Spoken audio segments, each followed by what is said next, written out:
Selamat sore, kembali lagi bersama saya Agung Surya Gumelar dalam acara Beyond Education Podcast. Podcast yang selalu menemani Anda di hari-hari Anda. Kita upload 2 hari sekali. Silakan saja dicek di Beyond Education Podcast. Kita selalu sharing-sharing tentang materi-materi yang bermanfaat untuk teman-teman semuanya. Yang jelas, materi ini adalah hasil pengalaman, hasil juga ini ya, hasil diskusi dan lain-lain gitu ya. Jadi tonton terus Beyond Education dan juga dengarkan di Spotify juga. Di Spotify kita sudah sudah banyak ya yang mendengarkan, lumayan juga. Jadi langsung saja di Spotify dengan kata kunci Beyond Education Podcast. Oke, selamat sore semuanya. Hari ini bersama saya akan membahas tentang bukan permasalahan sih, lebih tepatnya ke sebuah subjek atau objek yang dinamakan profesionalitas. Ya gitu ya. Jadi banyaknya orang di dunia ini memiliki sebuah cita-cita, impian, atau misalnya memiliki sebuah tujuan gitu, atau misalnya mereka ingin mencapai sesuatu yang bersifat profesional. Nah, tapi kita nggak tahu kan profesional itu apa. Mungkin ada yang sudah tahu, ada yang belum tahu juga. Jadi sekilas profesional itu ini dengan bahasa gampangnya aja ya, yaitu kita ahli di bidangnya, ya. Dan profesionalis itu bisa berupa hanya sekedar julukan, atau misalnya hanya sekedar kita nama saja. Kadang ada juga seperti itu. Tapi profesional yang saya akan bahas ini bukan yang itu, tapi memang benar-benar profesionalisme atau profesionalitas. Nah, setiap orang menginginkan profesionalitas dalam bidang yang mereka kuasai. Nah, tidak ada semua orang itu yang menginginkan bahwa skillnya itu cuma biasa-biasa aja. Mereka harus mencapai skill yang pro gitu ya. Skill yang bisa dianggap, bisa bernilai, bisa berharga. Karena semakin kita bisa dianggap, skill kita terus upgrade, skillnya makin berharga, itu akan mencapai sebuah profesionalitas yang sangat tinggi. Dan nilai kita pun menjadi tinggi karena kita memang menekuni skill itu. Ya. Dan lagi nih. Dan lucunya, seseorang ini atau seseorang di kebanyakan adalah menganggap bahwa mereka harus bisa segalanya. Ya, sedangkan profesionalitas itu, dia harus tekun pada satu bidang. Emang sih resikonya ketika kita menjadi seorang profesionalitas di bidang misalnya fotografi, kita nggak mungkin menguasai sesuatu atau menguasai profesionalitas di bidang memasak. Jadi ketika kita menekuni satu bidang, ya resikonya bidang yang lain nggak bisa kepegang. Gitu. Ya, jadi banyaknya orang yang masih bingung gitu. Jadi ini bisa, itu bisa, ini bisa, itu bisa, ya semuanya bisa gitu ya. Nukang bisa, moto bisa, terus apa lagi? Masak bisa, apa bisa, tapi semuanya serba standar. Ya, gitu lah.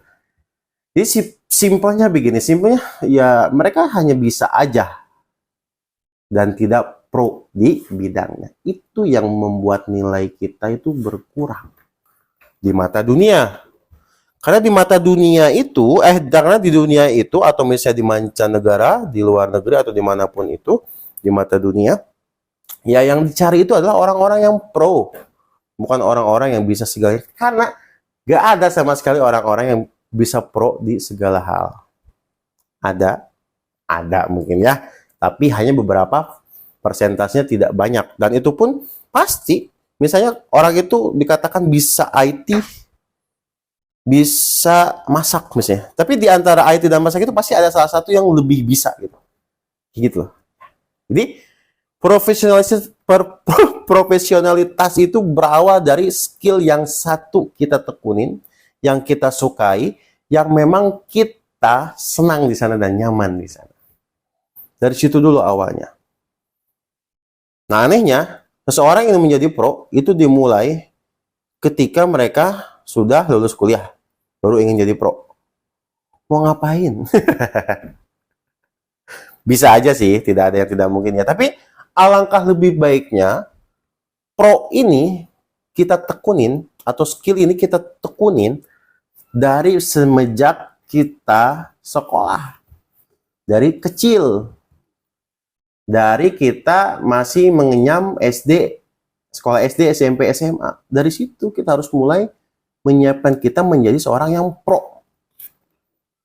Ya, bisa? Tentu saja tidak. Karena apa? Karena di sekolah kita dijajali berbagai macam tugas, kita lupa dengan skill kita gitu ya. Sampai tugas itu menggelapkan semua hari-hari kita. Ya itulah permasalahannya. Ya, kenapa pro di Indonesia itu tidak banyak? Karena ya hampir 12 tahun umur mereka itu dihabiskan untuk menjadi standar-standar orang yang biasa gitu. Matematika bisa, bahasa Inggris bisa, itu bisa, ini bisa, itu bisa. Nggak kepake semua. Makanya jarang ada yang pro di Indonesia. Mungkin orang-orang pro di Indonesia ya mungkin ya mereka yang nggak belajar. Mereka yang menekuni, misalnya mereka suka dengan yang namanya memahat kayu dari kecil. Mereka nggak sekolah, dia mahat kayu, terus dari kecil, sampai misalnya dia besar, dia bisa menghasilkan artefak kayu yang dihargai bermiliaran atau miliar-miliar rupiah gitu, seperti itu.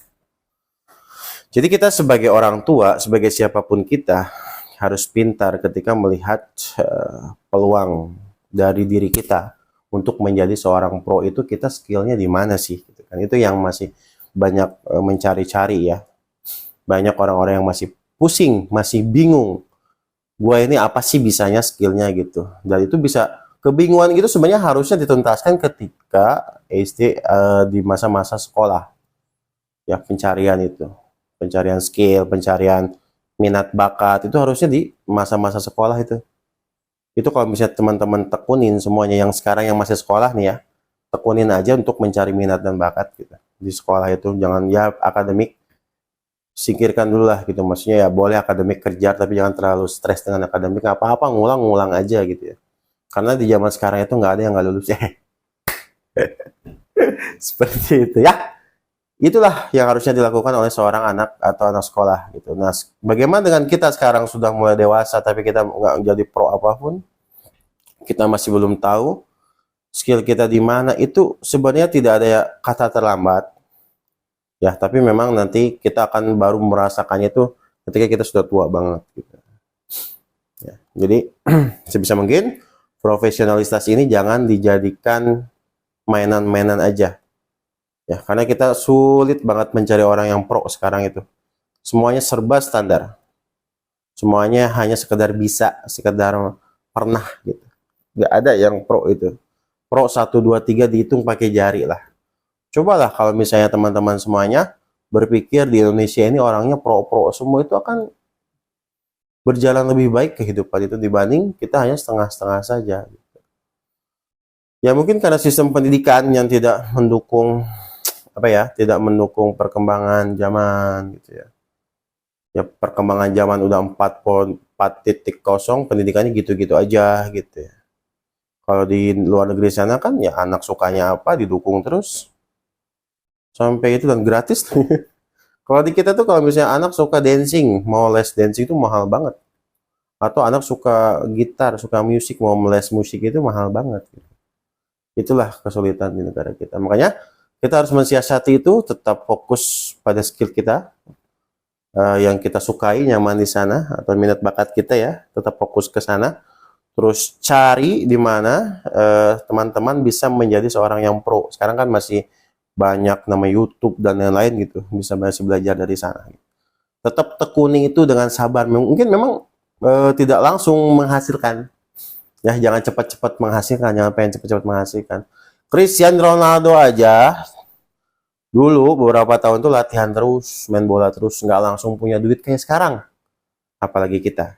Ya, kayak gitu. Jadi harus sabar berproses menjadi profesional dan terus mengedepankan pencarian minat dan bakat terhadap diri kita. Nah, dengan seperti itu kita memiliki, kalau kita punya minat bakat atau misalnya punya skill yang bisa kita andalkan, itu kayak punya tiang gitu.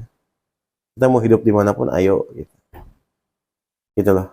Jadi tidak seperti orang ketakutan yang nggak percaya diri gitu. Disuruh ini suruh itu gitu. Jadi sebaiknya manusia adalah manusia yang bermanfaat bagi orang lain. Terima kasih. Sekian dari saya pada sore hari ini, mudah-mudahan bermanfaat dan jadilah seorang yang profesional.